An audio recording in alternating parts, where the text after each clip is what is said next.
Welcome to Marketing Brew Weekly, where we chat about everything surprising and delighting the marketing industry. I'm Jenny Mywin, reporter at Marketing Brew. I'm Kelsey Sutton, editor. And I'm Katie Hicks, senior reporter. Today, we are holding space for the marketing behemoth that has been the Wicked and Wicked for Good campaigns. Theater kids turned marketing pros everywhere gather round because we have been changed for good.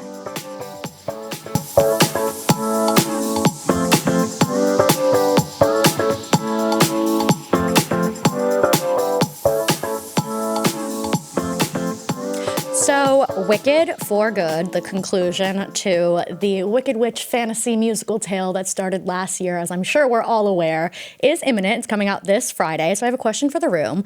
A, do you have plans to go see the movie? And B, what would you say your relationship to Wicked is? I will kick us off. I would say I'm a very casual fan, very chill, very normal. I have... Right. Right, very chill. I've seen the show a couple of times. I've read the book. My birthday plans are to make my friends do an entire Wicked table read, but very normal, I would say. Right. Yeah, super normal, super chill. You're definitely our Wicked, our resident Wicked expert. I've seen the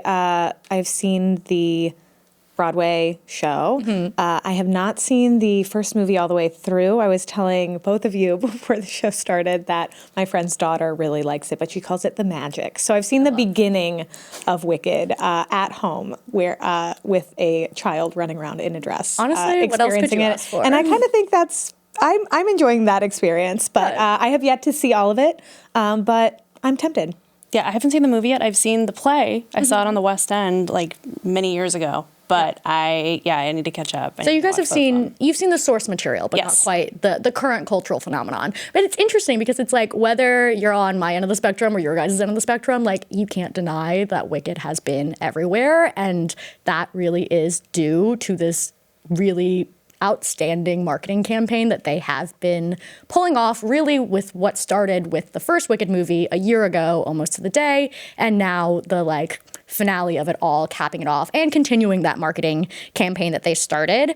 What's interesting is that some experts have really called this year's Wicked marketing campaign a little bit restrained in comparison to last year's. So I really want to just sink our witchy little hands into it and discuss how exactly did the Wicked team market this movie into the cultural phenomenon that it is today, and whether other brands or movies can really replicate that. Well, before we answer those questions, I do have to ask one more question. If you guys could automate one thing out of your lives, what would it be? Probably doing the dishes. That is called a dishwasher, Katie. Congrats. Oh, that does exist. Well, that's good for you. But for marketers who need to automate things, listen up, because you can automate busy work away with ActiveCampaign. Their autonomous marketing platform helps cut out the tedious parts for you, like building your email and SMS campaigns, optimizing them based on billions of data points, and summing up the results with clear next steps, not endless reports. That way you can spend more time on the strategy and the fun stuff and less time on the marketing admin. ActiveCampaign's specialized AI agents can extend your team and handle all that operational work so you get your message out there in minutes and not weeks. Plus, align your message across every channel instead of losing things through the endless game of office telephone. Take all that work off your back when you go to activecampaign.com. That's activecampaign.com. So to talk about Wicked for Good, I think we need to take a step back and really talk about this first Wicked campaign from a year ago. I really feel like last year you could not escape Wicked. I feel like the entire world was sort of enveloped in a pink and green smoke. Yeah. Something that I loved from last year, the Wall Street Journal had a piece where they interviewed Universal Pictures CMO Michael Moses, and he said basically the promotional effort would be, quote, just short of obnoxious. And it really was. I really think it was. There were so many brand collaborations, which we covered here at Marketing Brew, but it was everywhere. I mean, Jenna, as the resident Wicked expert, can you walk us through a little bit of what that looked like? Yeah, I mean, so many pieces of it were typical movie marketing campaign, but a lot of pieces of it were heightened or specific to the Wicked campaign itself. You mentioned the product collaborations, which we will dive deeper into in a little bit here, but that was a really big part of it. But honestly, it starts all the way with when they started even talking about the first Wicked movie. So the timeline for making sure that it was in everyone's heads was really quite early. The first time that they rolled out the official Wicked campaign was at the Super Bowl with a $7 million ad, as every Super Bowl ad is.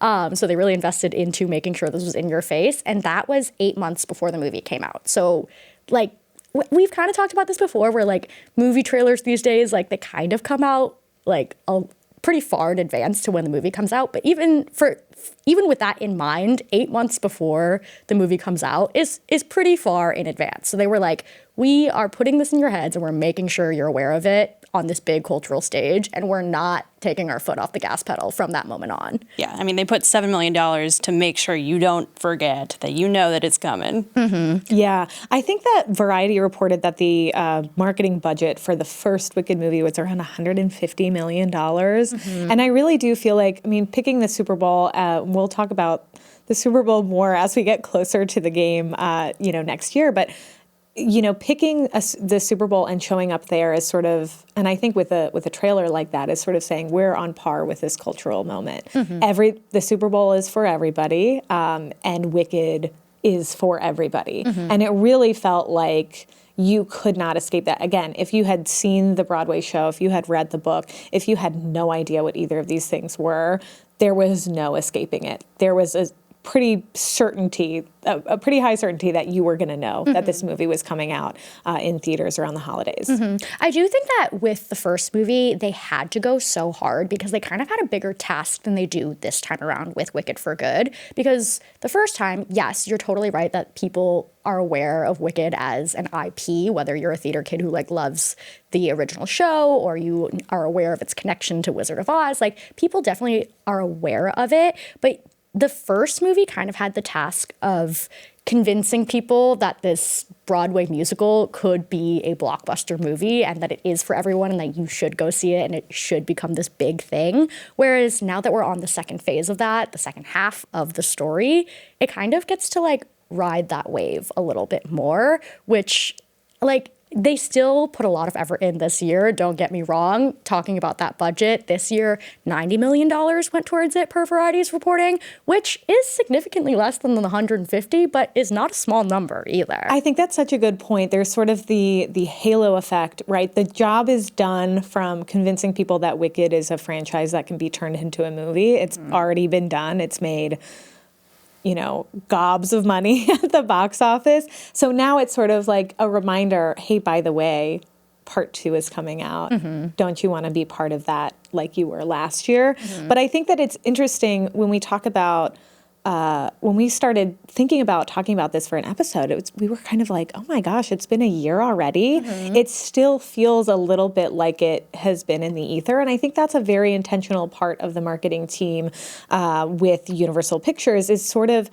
putting that huge investment at the outset, getting it in the ether, in the cultural conversation, and then kind of riding that high. Nobody can forget about Wicked if it never goes away, right? Yeah. And so it starts to go away, but there's still that halo effect from all those products and all of that work that went into it, at the outset. Mm-hmm. You don't have to run a Super Bowl ad again to remind people that the part 2 is coming out because people it's still in the cultural consciousness. Yeah, if the movie was coming out in a couple of years, I feel like they would have had to like restart the marketing as opposed to sort of refresh it. So it's almost like that extra 90 this year just kind of like keeps the momentum up as opposed to starting from zero. Mm-hmm. Yeah, even if you look at the timeline of like last year's continuing into this year's, like the movie came out in November right before Thanksgiving, and then like technically like the marketing campaign starts to slow down at that point, right? But then they had like their Oscars campaign, like Cynthia and Ariana performed at the Oscars, and like that keeps it at the top of your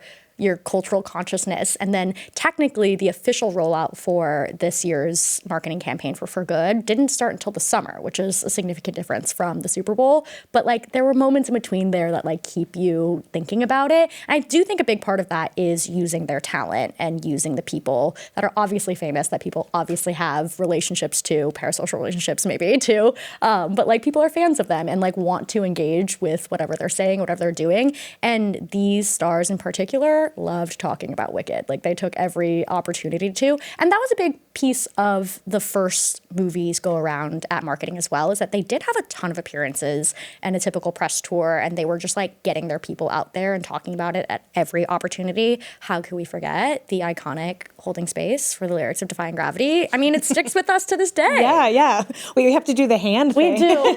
For anyone who's like not watching, maybe you should watch because you're missing out on. Tune into YouTube. Yeah, come on, look at our beautiful fingers. But yeah, so they really like put their people out there and just kept it top of mind, even if it wasn't technically Wicked marketing time, which is really a great way for people to continue to engage. I think one thing that I'm curious about, I mean, talking about how everything was a little bit more subdued this second time around, one thing that remained the same was the number of brand collabs, which I know we touched on a little bit earlier, but 400 for Wicked, and now 400 additional ones with only, I think there was like 167 or so return partners. 165. 165?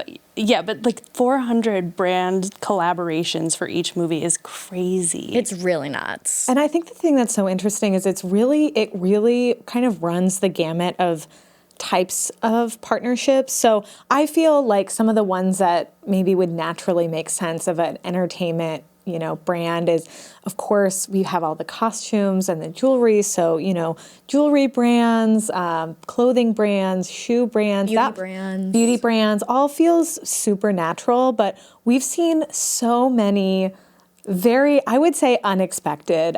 So Crocs did a collab with Wicked, and the gibbets, which are the little charms that go in the Croc holes. There's kind of an exclusive limited edition Wicked gibbets to put on your branded Crocs.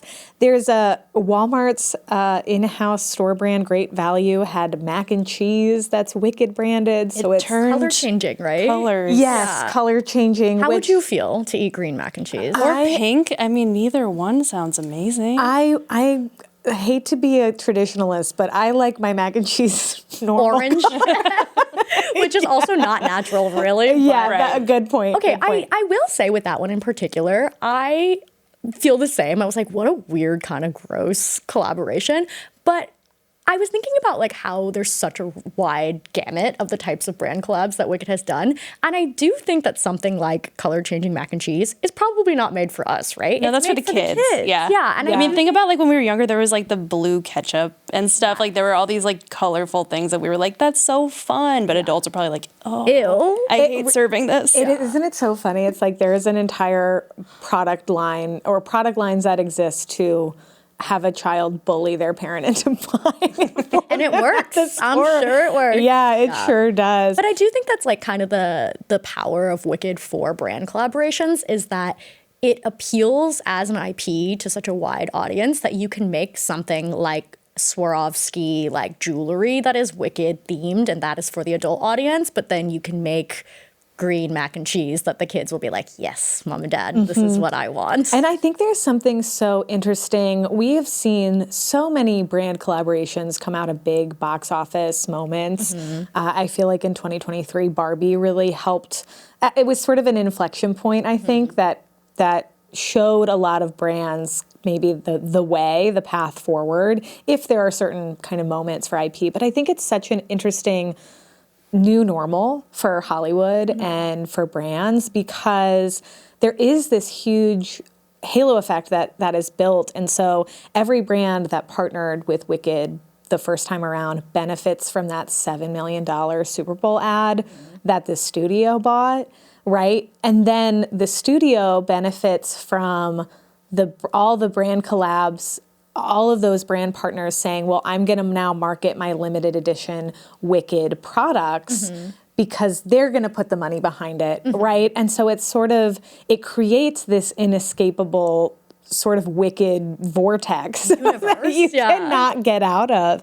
And I think, again, one of the things that we're seeing this time around is that's a little bit more, it's going very big, having the hundreds and hundreds of brand partnerships that we're seeing this time around. Katie said 400, which is wild. But so if you're a consumer, you don't need the Super Bowl ad. You're just seeing it on the shelves. You're seeing it when you're shopping online because all of these companies are promoting their limited edition things. So the studio doesn't have to participate necessarily in that sort of partnership. And so it's just sort of inescapable in your day-to-day life, right? If you go to the store and you buy, you're buying your dishwasher detergent and you see Wicked branded Cascade pods, it's crazy. You might not even buy it, but you're seeing it. But you're seeing it. Yeah. And of course Cascade wants you to buy it because it's fun. It's a fun novelty,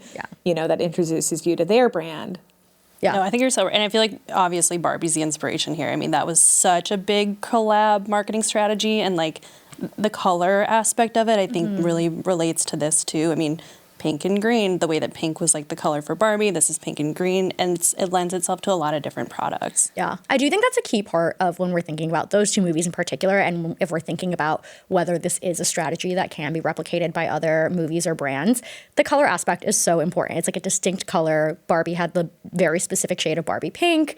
Wicked has the pink and green together. I know we were joking about this before, Katie, but like other movies are thinking about it. Timothée Chalamet made that video about Marty Supreme, and he like kind of makes a joke in it, but he's like, oh, like, we have orange. Like, what can Let's we paint do the with Statue of Liberty orange. Yeah. So it's like, it's kind of silly, but it really does work, and it is something that makes it easy for brands to come in, right? Because that's why you can do some of the really wacky brand collabs, because yeah, why not turn your product pink and green? It's not a hard thing to do.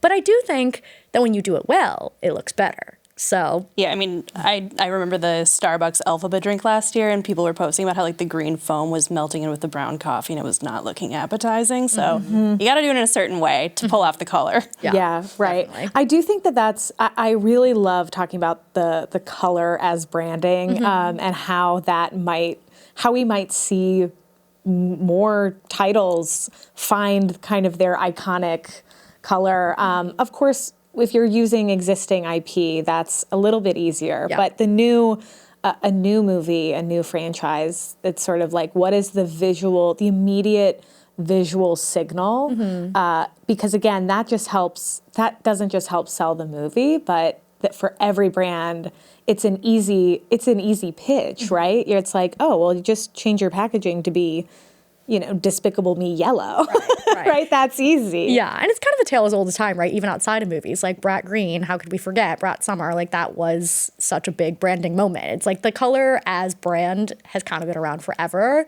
but when you can do it with a movie, it just really lets brands get in on it, which I feel like it's important that we talk about how much this movie leaned into brand collaborations, because not only is it a benefit for the movie, it's a benefit for the brands, right? Because by everyone working together, that's what really continues to create it into a cultural phenomenon. And that's what brands want, right? Like, they want to be part of something that has taken over culture. And by 400 brands coming in and doing something with this IP, with this color scheme, that is actually what's creating the cultural moment too. So it's like kind of like almost like a self-fulfilling prophecy of like, if all of us come in and spend all of this money and do all of this, then like it has to take over. People have to think about it. It's in your face. And I think you talked with Aldo last year around the time of the first movie, and they really saw, some measurable results from their partnership on a limited edition line of Wicked branded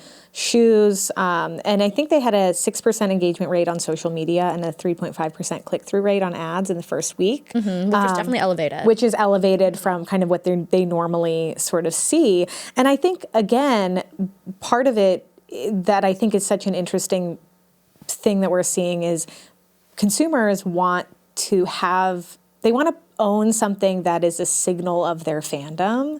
And I think that's why fandom is such a kind of powerful thing for brands, because they want you can be a fan in your own house, but they don't want you to be a fan in your own house. They want you show to it off, show off the merch. Exactly, Take a pic, exactly. put it on social media. There is that public facing, indication of I'm in the know, I'm part of this cultural moment. And of course, brands can supply whatever those products are that allows somebody to wear it loud and proud that they are a fan. I think the fandom aspect is a huge thing, because I was thinking about, what makes something like this 400 brand collab strategy work for something. And like with Barbie and with Wicked, these are IPs that have had just decades of fandom building up across generations. Like you've got, with Barbie, you had women who were playing with Barbies when they were young, who are like now in their 60s or however old. And like with Wicked, this movie, I mean, it was a book before it was a movie, or before it was a play, before it was a movie. And you just have all these people across so many age demos who love this specific story. And then beyond that, I mean, I think we have to point out too, like women really make up a huge chunk of the fandoms for both franchises. And I think, you know, women in 2024 were an estimated $32 trillion. They were responsible for $32 trillion of worldwide spending. So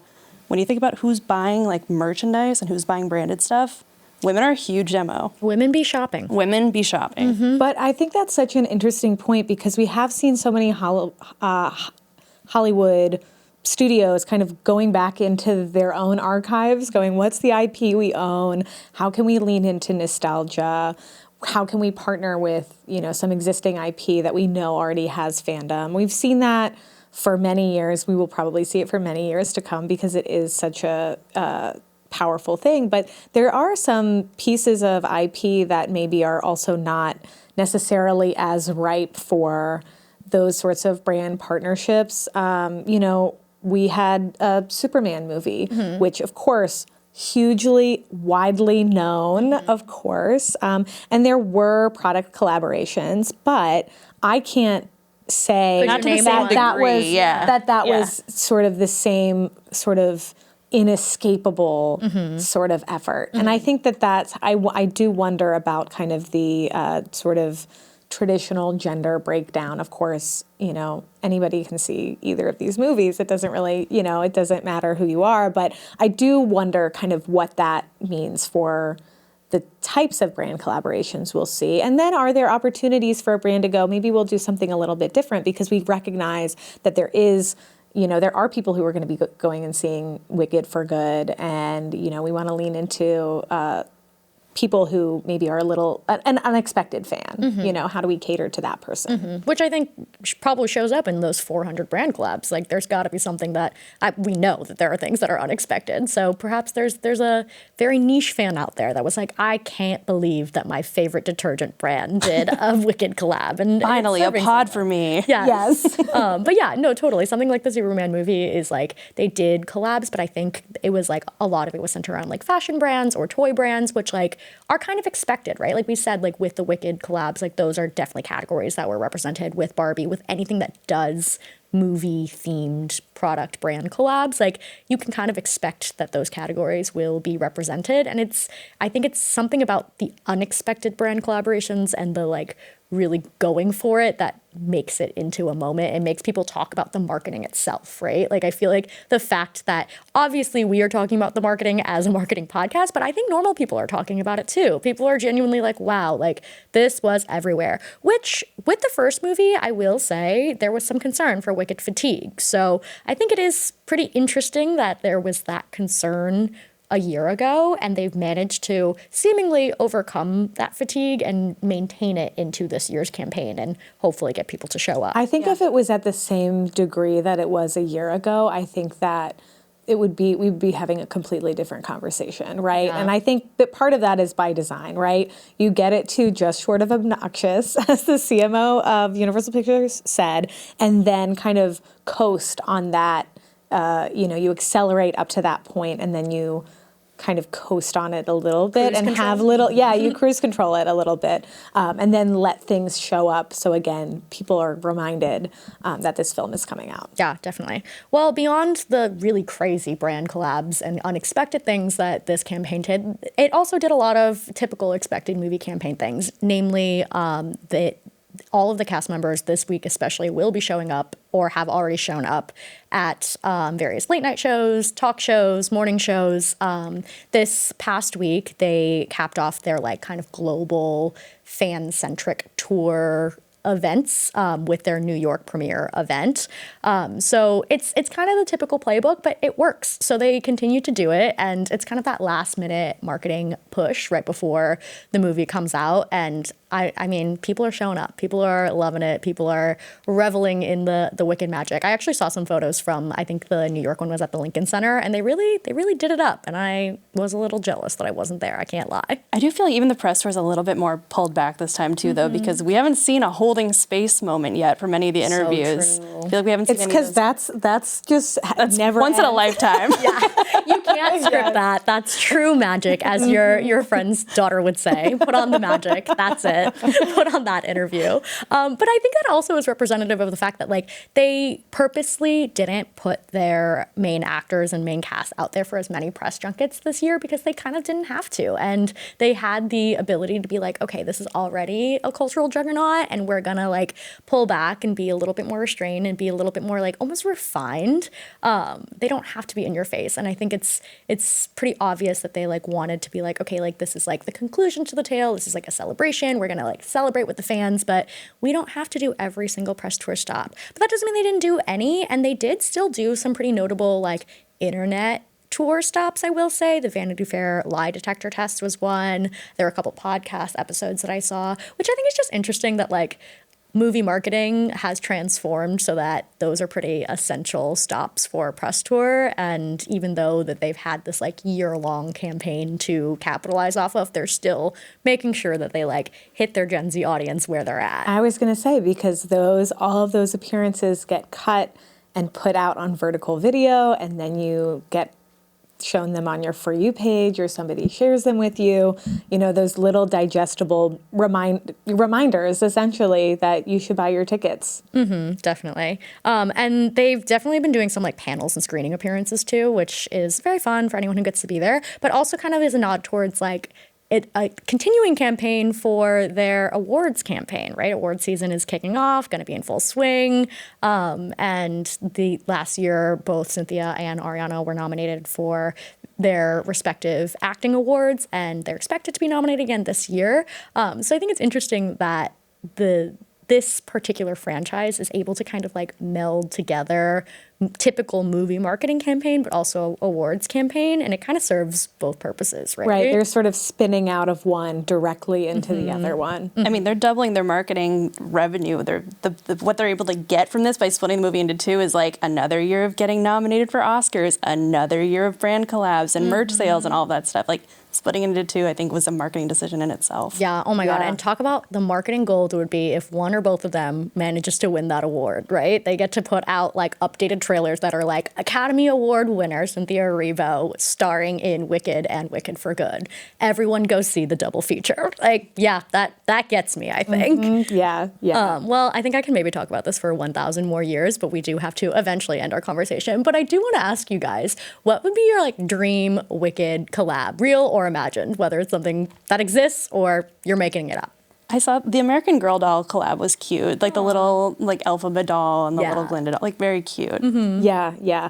This is a very classic one, but I love a new candle scent. I'm a sucker for a $35 candle, ultimately. Love it. Or more. What does Or Glinda more, smell like? yeah. Yeah, what does Glinda smell like? What does Elfie smell like? And that's kind of what I want to know. Right. Because I know they're on those press junkets and they probably smell amazing. So true. I'm like, what's their, so well poised. Let me make my home smell. But I'm truly like, yeah, I feel like there's a lot of fun to be had with like the scent marketing. And I feel like that plays with the color, but maybe gives you room to be a little bit unexpected with, the branding of what does Elphaba smell like? A little personalized.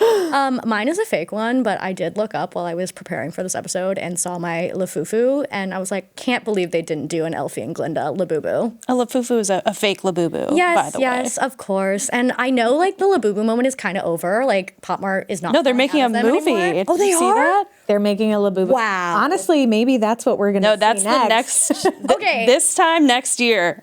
Perfect. Labubu movie episode. Well, what a great segue into my final question, because what movie do you guys think could maybe replicate what we've seen with Wicked or Barbie and that could do this? Perhaps the Labubu movie. Yeah. Yeah, we were talking about this before. I feel like The Devil Wears Prada, the sequel, it checks a lot of similar boxes. It's obviously a very different franchise, and I just want to say that at the outset. Sure. But imagine like the fashion collabs, the Easy. beauty collabs, all of this sort of thing, leaning into that nostalgia to the absolute max. I don't know if that we're going to see that, but you know, never know. Bare minimum, some affiliate marketing for sure. Shop Absolutely. Miranda Priestley's closet. See, exactly, yeah. Definitely. I think my answer is actually not a movie. I'm stretching the limits of my own question, but a TV show. I think Percy Jackson perhaps has a chance to do something like this, kind of because of what you were saying, Katie, where like if you have like years of fandom built up, you can kind of like tap both the kid audience and the adult audience. And I think that show kind of like straddles that perfectly because I read the books growing up, and this current show is made for kids. I think you could totally like partner with a bunch of brands that could lean in both directions. What Percy Jackson merch you trying to purchase? Oh my God. You know, I did love Poseidon, so I don't know, something water related. Oh, like, give me a Poseidon water bottle. Like, I'd buy it probably. Marketers, you heard it first. You know exactly how to target Gemini. Yeah, I'm in. Well, thanks so much for joining us today. And if you think there's a movie out there that can do what Wicked did, or you have a favorite brand collab you want to tell us about, send us an email at nkbw@morningbrew.com, which you can also find in the show notes. Catch you next time.